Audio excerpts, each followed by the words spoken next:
আসসালামু আলাইকুম। পবিত্র ঈদুল আজহা উপলক্ষে ঈদ মোবারক সবাইকে। আর এখন আমরা আছি লেবাননের ডাউনটাউনে। আমরা ঈদের জামাত শেষ করে আসছি।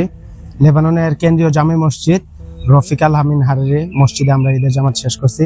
এখানে একজন বড় ভাইয়ের সাথে দেখা হয়েছে, পাশে আর ওনারা আছে। তো ঈদ আপনার কেমন কাটছে?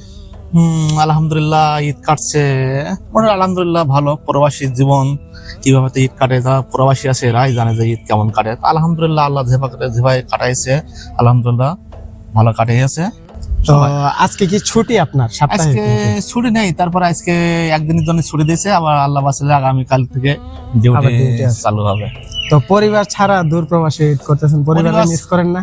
পরিবার তো অনেক মিস করছি, তারপর অনেক কষ্ট পাচ্ছি, তারপর কি করবো, প্রবাসী জীবন তো এটা আমাদের প্রবাস জীবন, ঈদ কাটাচ্ছি। তো প্রবাসে যারা আছে পরিবারের জন্য তারা অনেক কষ্ট পরিশ্রম করে। হয়তো দূর থেকে অনেকে দেখে যে আমরা শান্তিতে আছি, তারপর হাসি খুশি আছি, কিন্তু পরিবার ছাড়া ঈদ কাটানো, তারপর এই যে ঈদের আনন্দটা তেমন একটা থাকে না। আমার নিজের কাজ আছে, 10টা থেকে আবার ডিউটি শুরু। এখন অলরেডি বাজে 7:43। তো ধন্যবাদ ভাইয়া, ঈদ মোবারক। ঈদ মোবারক।